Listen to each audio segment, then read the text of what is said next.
The FDA is over here thinking madly. But I'll ask the rest of you now, as you're thinking about today's conversation, all the different panelists that you've heard from, what are some of the audiences that you've heard, the questions they need answered, or the answers they need, and how quickly they need those questions answered? What have you heard so far from the day? There's one over here. Yes. So I'd like to ask the panel, I know they're distributed now, but the question about connectedness that Boris brought up this morning. I hope you had a beautiful graduation, my friend, and your eyes are still filled with tears. Oh, good. Oh, that was beautiful. I know it was. The connectedness question. So we heard a lot about the challenges, and I'd like to make a point that I made earlier, the same point I made earlier as far as the group. What do we need from a research operational standpoint or a trials standpoint operationally that will take the discussion to the next level and skip the crawling phase and getting to the running phase? What do we need to get connected for that group that was up there? Because the experiences sounded terrific. Or getting the lessons learned.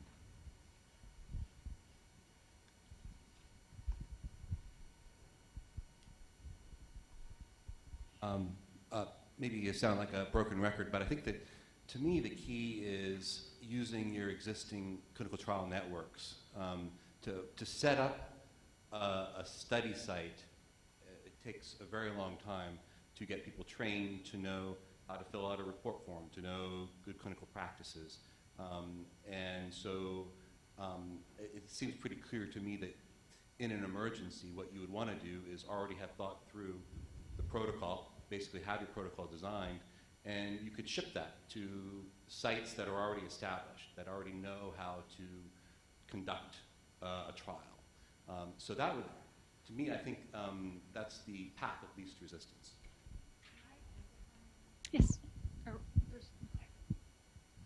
Thank you. And we, some of us who have been working in this for a long time have already been thinking in terms of how do we use the existing clinical trial networks for the public health emergency. And so, building on that, if you're in a situation and the population isn't conveniently located where you have the clinical trial network already set up and you have the protocol pre-positioned, what can we do now to position ourselves better, to shift, pivot, move that protocol? Does it mean we need to plan to have every site peppered with every possible protocol that we think? Is it capability, or is it a different way of thinking in terms of linking the sites and rapidly pushing out protocols to those sites? I mean, I'm really interested in this concept of how do we best utilize our clinical trial networks in a public health emergency, and then linking it to some of the other pieces of data. I agree that from the electronic health record, we're not probably going to get, if we did an extraction, the type of data needed or the same type of data that you would get from a clinical study, a well-controlled clinical study. But could those data provide the signals that tell us where to focus, what protocol to quickly develop, where to pre-position it so that we can gather information and move the response forward quicker? So I'm just curious about that, and the panelists or anybody else in the room. Yeah. We have a couple of responses. We'll go here and then back here. So I'm back to the original question. This morning I was at the National Vaccine Advisory Committee meeting, and the session was on immunization information systems. So my pink sticky note suggestion was to accelerate data sharing. Now, there's a whole bunch of bidirectional interface stuff coming, laboriously, slowly, glacier-like. But can Uncle Sam accelerate that? And so the example I gave was DoD getting Boeing to redesign the 767s and 777s to support the Civil Reserve Air Fleet. Well, CMS and the Office of the National Coordinator could accelerate sharing capabilities in the EHR vendors, since CMS is paying the bills, to support Uncle Sam's data needs.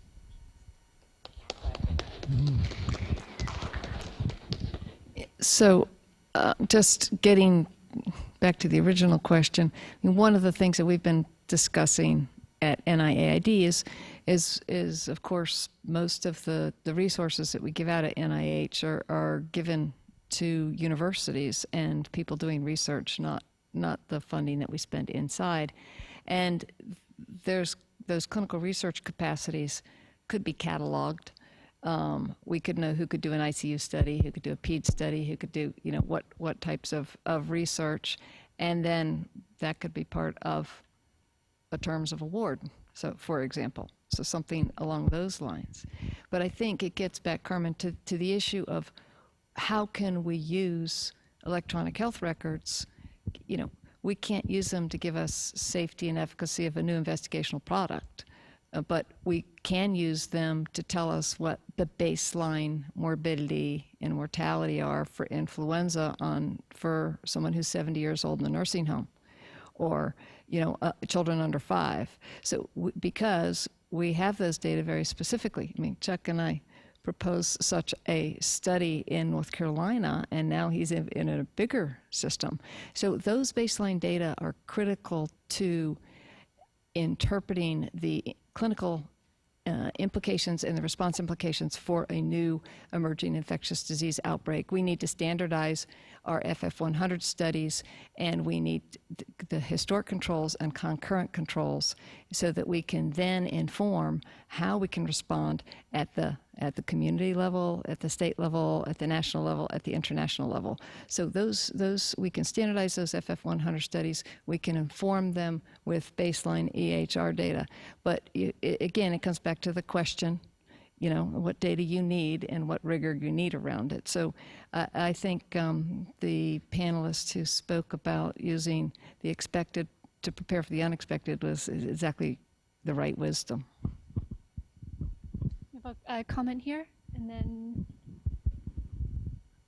I wanted to go to the interoperability one and the clapping about CMS and what we should do. The one thing I would caution us is that what we've seen with ONC and meaningful use is we've collected a series of interoperable data sharing. We've done immunizations, we've done cancer registries, we've done A, B, C, D, and what we've done is hard-coded interoperable data so that it shares in immunization, it shares in narcotic prescribing profiles. But we haven't taken the step back and said, I'm going to go back to the architecture, what is the best architecture to make a system that is extensible, so it's independent of whatever the domain is you need to share. And I think, I know there's ways to do that, and I also think that, and you told me to not go to an action, but I'm going to go to an action, that one thing to do would be to really create a historical database of what are the best IT development practices that have allowed EHR systems to share what traditionally is in the domain of public health data or monitoring data, independent of what the original domain is. there was another comment over here. Chuck Cairns, University of Arizona. I just wanted to echo what Libby said. So it seems to me that if we can get good baseline data in these systems or in preset clinical trial sites, we'll at least know what our comparators to what would be expected once we have an outbreak. Number two, it will also inform our adaptive trial designs, because I think that the farther we're along in our adaptive trial modeling and setting up these protocols, I think the more efficiently we're going to be able to determine not only what the nature of that outbreak is, but also define what the best doses are, the patients that, or the populations that benefit from it, as well as easily detect any challenges, including safety concerns. And then the third component is this will allow for some sort of generalizability, because I still am concerned when we have trials that are in selective settings with specific populations, say Ebola in Africa, the application of that to Ebola in the United States may just be challenged by system issues. Not to say that it wouldn't be important to solve it in Africa, but I do think there you have an opportunity to figure out what those other components that might contribute to overall outcomes, which I believe is the whole point of the medical countermeasures program.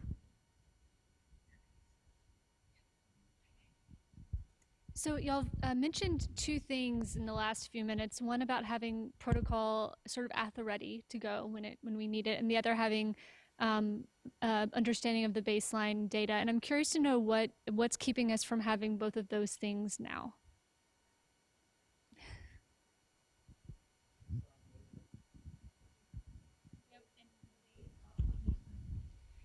Yeah, so just I mentioned previously that after Ebola, HHS commissioned an independent panel to assess how we had done, and they came up with 6 areas for improvement. And the board's been working very hard on this for ASPR, and one of them was in medical countermeasures development. And so there are, the agencies are identified. We have deliverables. One of our deliverables is to put together interagency protocols that we think might be useful during another outbreak or pandemic. They are disease, agnostic and pathogen agnostic. And so we've been working on it. I can't say that we've been making great progress, but we've been making some progress. And there's debate about whether that's useful. I mean, in almost every group, people say, oh, if we had a protocol ahead of time, that would be really helpful. But what you really need is, I think it will be helpful on the general design because they are different. We don't, for example, have to phase if we're in the middle of an emergency, 1, 2, 3. But we will have to adapt that. So you've got to have a group that has clinical science expertise, and you have to have leadership. And I think and responsibility. And so for us as a government to decide who's responsible and who has to deliver, we're doing this for international responses, not domestic ones. But again, I think it comes down to leadership responsibility.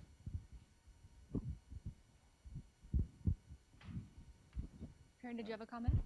And to complement Libby, so leadership, responsibility, and along with that, funding. So the network of networks I put up today with all those dots across the United States, none of those groups exists just to do preparedness research. They all do research in their particular domains, again, whether it's the youngest kids or the oldest adults, whether it's pre-hospital, whether it's in-hospital, ICU, ED, or rehab. They're doing usual research. And the idea is for those groups to be able to pivot rapidly with pre-approved protocols that have been built by consensus. The challenge, and I'm getting back to the comments that I made during my presentation, is we're not exercising that system on a regular basis. Why not? It's the leadership funding issue that Libby just mentioned.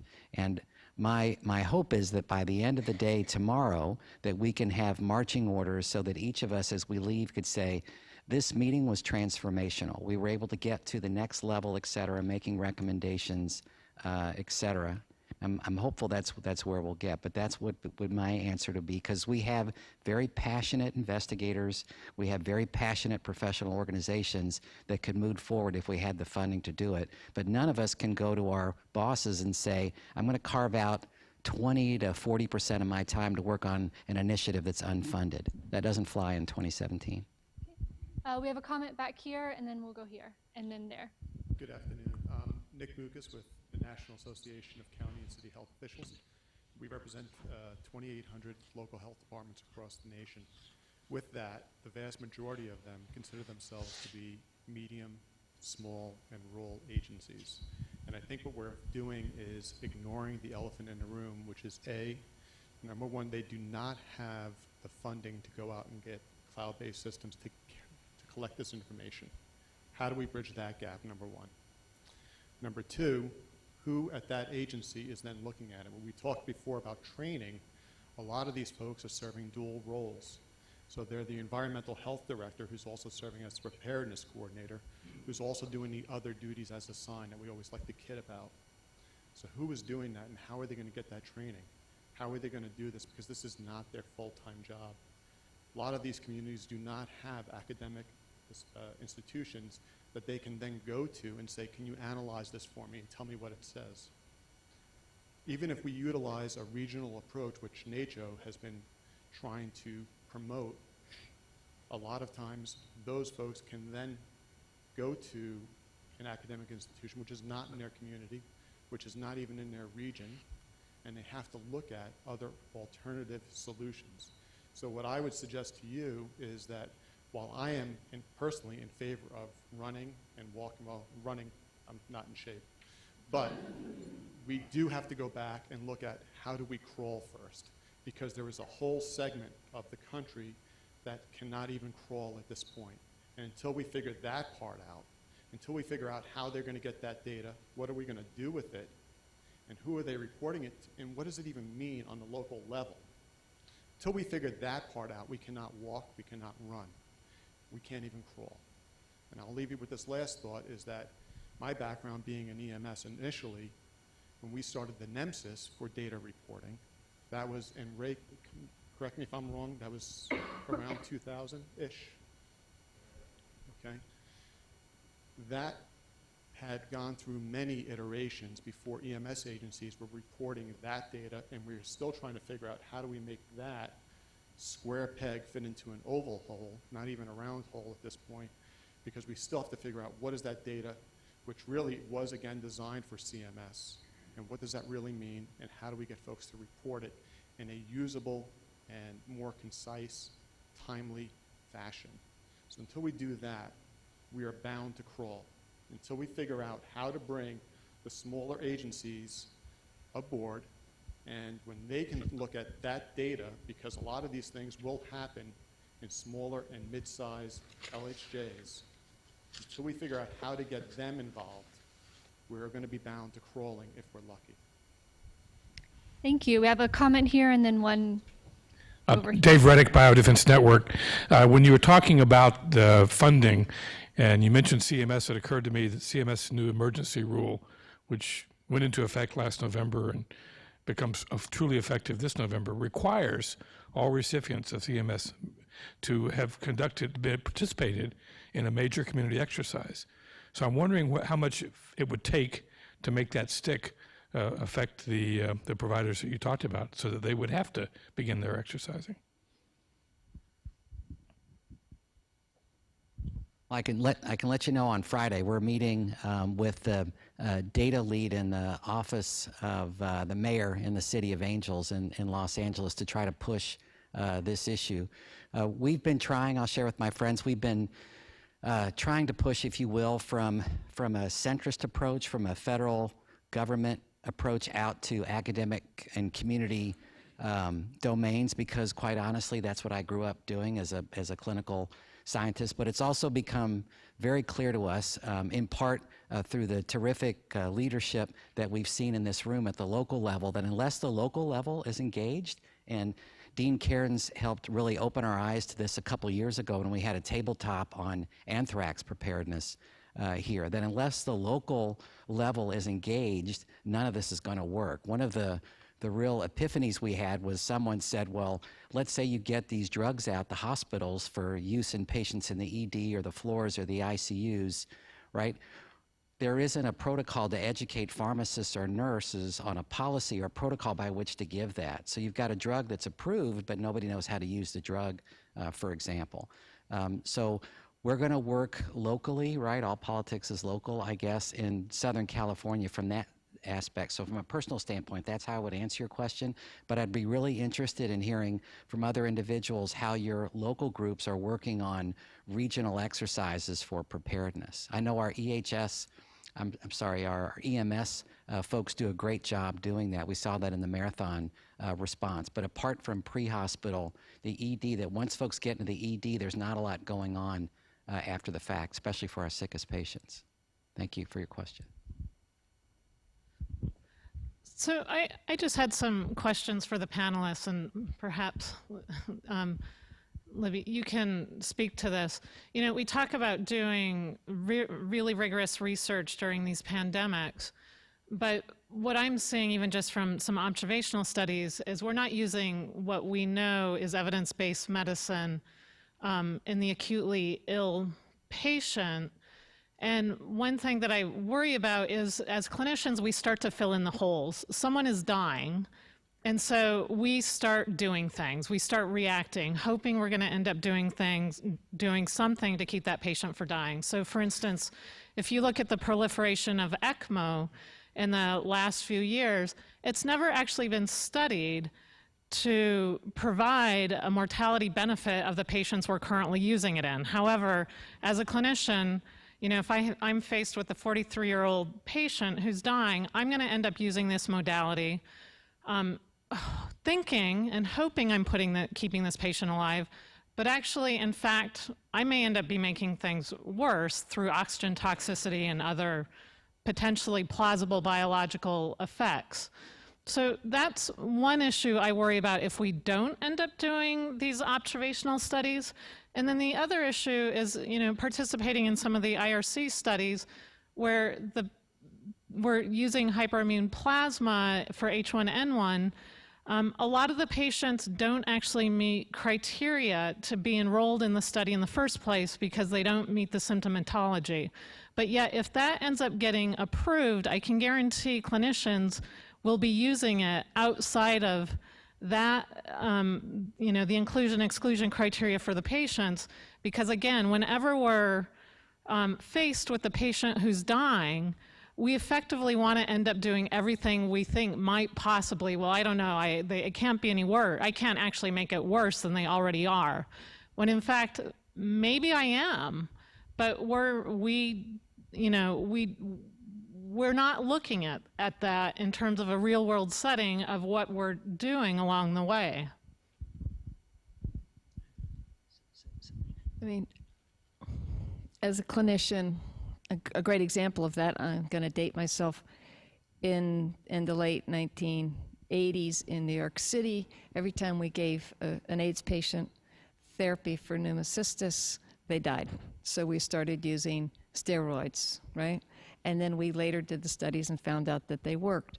I think the advantage of if we had a licensed product and we as clinicians are trying to do what we can to save lives, right? But it's not in a systems-based study design, that's perhaps when EHR might be useful. But because you already know the safety profile of your drug, you might not know it in that particular disease, or you might not know it in that patient population. There's classic examples, the FEAST study in Africa when they looked at normal saline for PEDS patients. We all thought that if you use normal saline in pediatric patients that were septic, that they were going to they'd have a higher survival. Well, the opposite was true.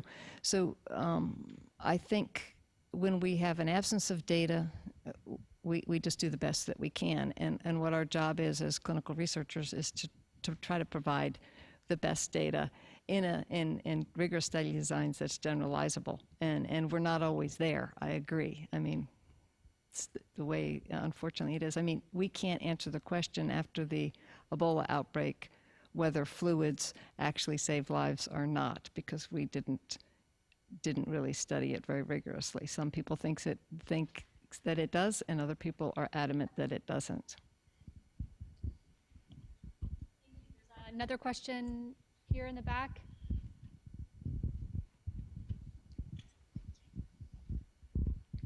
It's a comment rather than a question. It seems to me that two things that would help me to inform our discussion for the rest of today and tomorrow is, first of all, to appreciate the fact that the potential cost of the kinds of things we're talking about is orders of magnitude more than the plausibly available funds. So I think a substantial piece of our thinking ought to be how to make best use of found objects. That is, how can we repurpose the clinical trials network?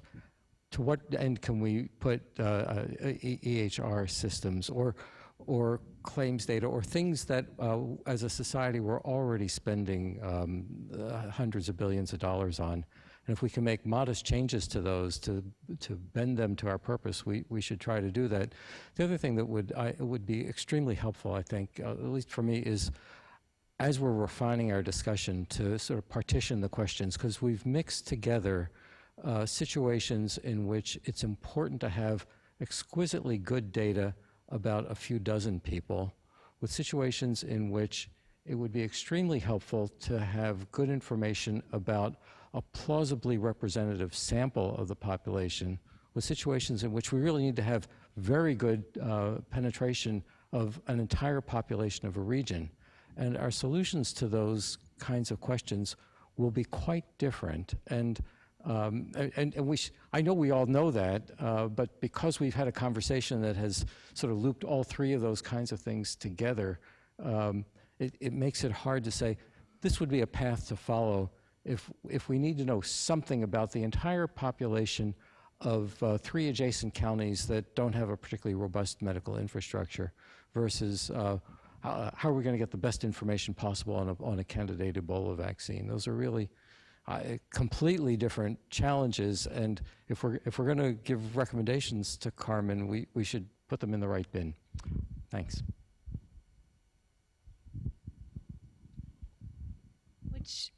We have one more comment in the back here. Deb Weiner, Boston Children's Hospital, NDMS team member, and I use it Discovery Network. I listened to everybody's comments about how difficult and challenging it is to do disaster research. We have a room full of disaster experts, research experts. We are now asking people who don't do research, who don't do disaster response, to engage in research, and we're hoping and expecting that they're going to collect quality research. I think we're doing a increasingly good job in training people in disaster preparedness and response, and I'm wondering whether there's a role for including in that training clinical research in disaster settings, so that, you know, maybe in these very chaotic situations where people already are challenged with doing their clinical job, we can get a little bit more comfort with collecting data for research.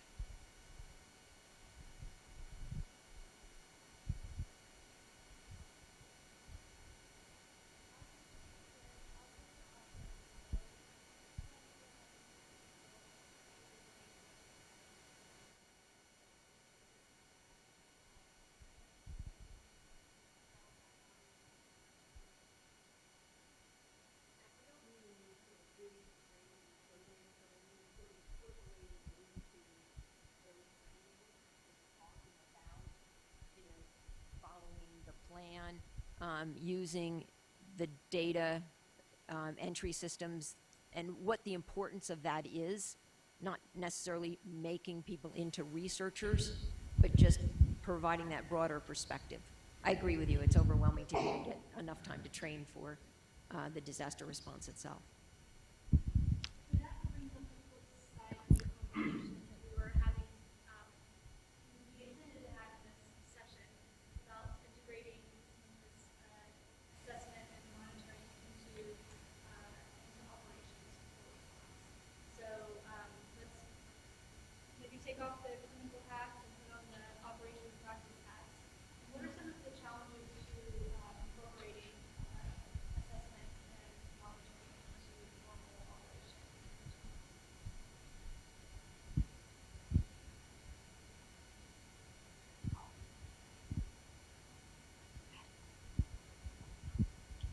Okay, sorry, my mic was off. We'll do it again. We are switching to the other side of the coin that we were talking about in the previous session. So we talked about the network of networks and clinical trial networks, but we also want to talk about the other existing system that we could leverage for assessment and monitoring for MCMs, and that's the response operations. So what are the challenges or the opportunities to integrating assessment and monitoring for MCMs into our operations for response? We heard about a little bit about this idea of putting one more thing on the plates of the folks who are doing the actual responding. It seems a little bit overwhelming. What are the other challenges that we might face?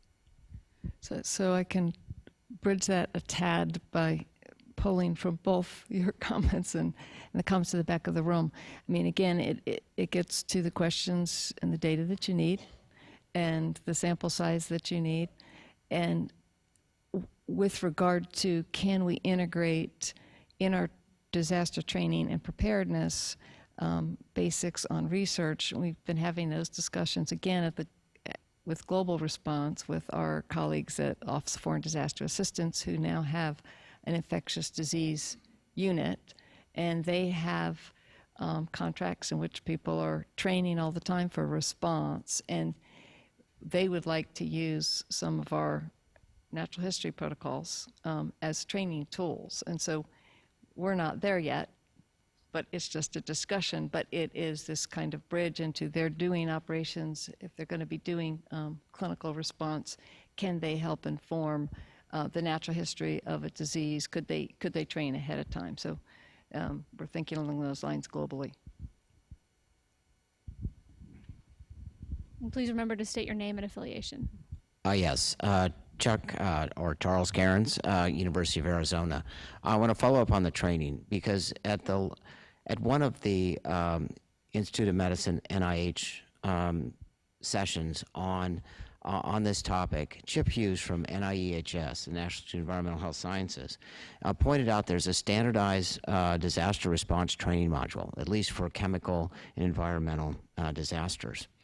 And he actually proposed putting in a module of kind of a graduated research experience, depending on the level and of the responder, as well as the need for a more complex, complicated response, to be a key component.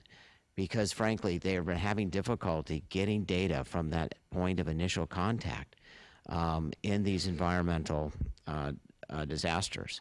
And so think of Gulf oil spill, think of some of, the post-hurricane endeavors. Frankly, think of post-9/11. And the idea of incorporating some research component to the disaster response as kind of just a core competency is something I think we should think about as we move forward. And there's a comment behind you, I believe, and then more behind.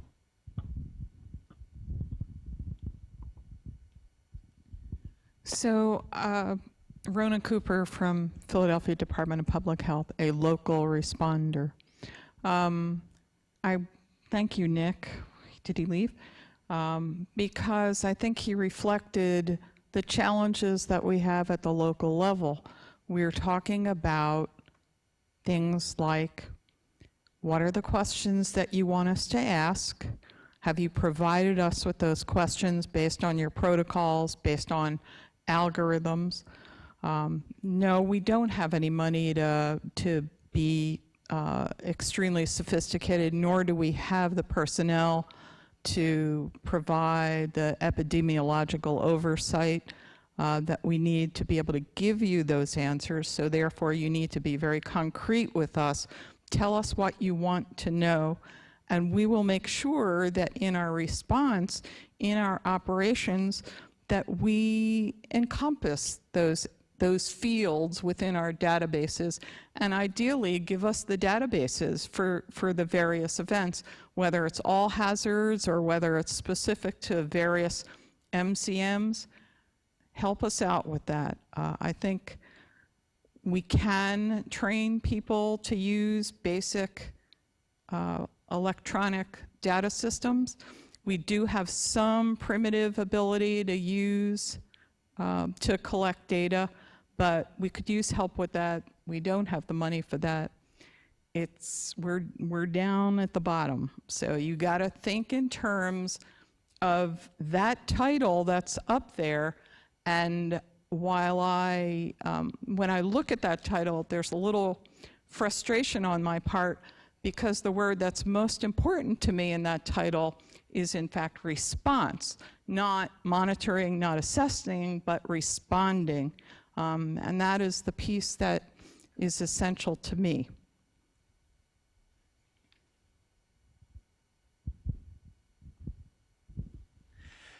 Hi, Chris Cradville, University of Nebraska Medical Center, and one of my roles is I serve as a principal investigator for NETEC, the National Ebola Training Education Center. And so we're funded through CDC and ASPR with an idea that we do training, education, site visits for the regional Ebola treatment centers. And one of our more recent deliverables has been setting up research infrastructure within that network. So we're setting up a central IRB, we're setting up case report forms, data repository, and one of the deliverables is to do training for our nurse providers on those units to be able to support research. So we're actually developing training protocols for the nurses that work on the Ebola treatment centers to be able to support clinical research. And we're expanding now beyond just Ebola. It's highly infectious diseases in general, but I think it's a model that can be useful. Obviously, it's a much smaller scale with just the 10 regional treatment centers, but that will be a resource available. Thank you. We have a comment back there and then over here. Hi, Anita Patel from CDC. Just to build on your point that you made, I think part of this is not looking at this with a single lens. So the comment that was made here earlier that depending on what we're looking at, are we asking for monitoring and assessing for an individual patient, like a person self-monitoring or self-reporting something that could occur at the pod site? Is there an app that can be downloaded? How can we make this as simple and usable as possible for that type of information versus sophisticated, more detailed data that would be needed in a clinical trial type setting? So when you go back to your original question of what are the challenges, I think identifying what the data needs are and the elements are at the different points in the response continuum.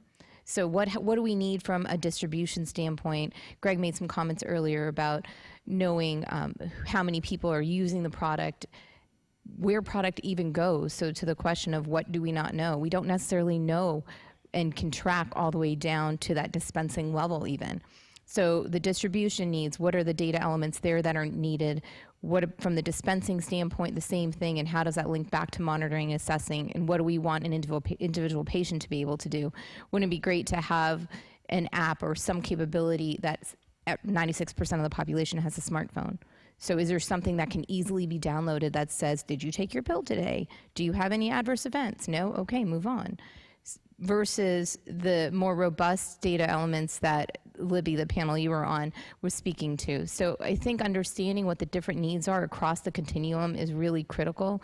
And then looking at the current existing data and going back to that massive slide of all the big data that's out there to then determine how do we pull what we need in order to be able to get to where we need to go.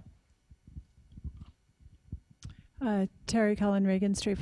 I practiced rural medicine for about 25 years in the U.S., and I don't know any rural setting that doesn't want to help, that doesn't want to collect the data. But the guidance that they need has to be pretty explicit. And once again, remember, they're all scientists, they're all healthcare team members, they all want to do this. So I think one of the questions is to do a design that requires them to have the least amount of effort that's needed to collect the data. But people, Rona, I think you're right. People will collect the data. They will do the best for communities and for themselves, but they need that guidance. And so it's not dumbing down data. It's just saying, in your situation, we're going to make the level of effort required to do this as minimal as we can, and we are going to give you the analysis back. So if the analysis is not done there, the community still benefits. And I think we need to think of this in some ways as a return on investment, that the communities will engage, but it is reasonable to expect that they get something back from that engagement.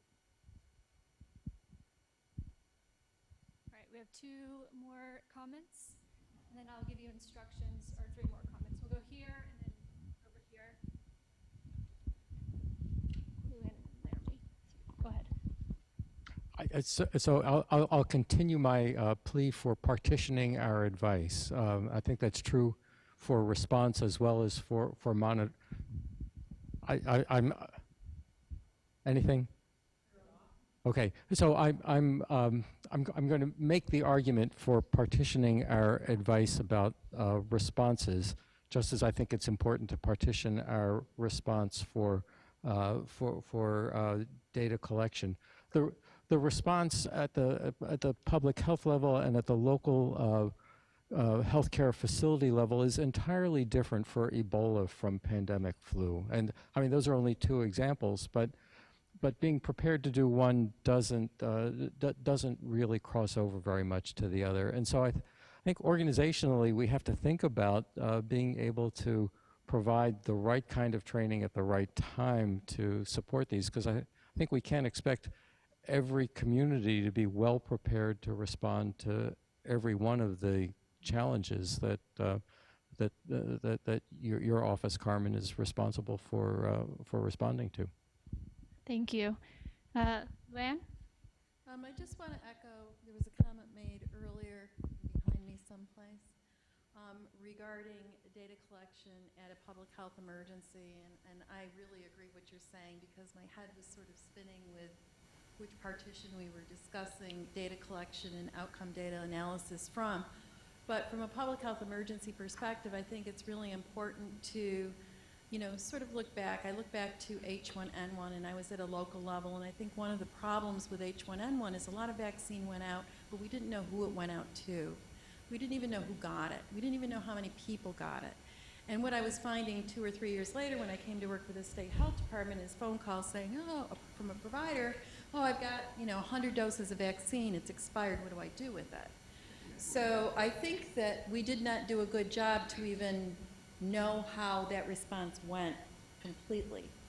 And I think at the local level, one of the things that's real important for them to do good public health, they need to know who within their jurisdiction actually received a medical countermeasure, who didn't, who had adverse events to that countermeasure. And even more importantly, which I don't think we've talked about that much, is did they receive the right one? And I think a lot of exercises, we've done the 48-hour anthrax event, and a lot of exercising has been herding people through. You know, can we get 1,000 people an hour through this door? And we haven't gone back and really looked at the data to say, yeah, we met throughput, but did the right people get the right medication?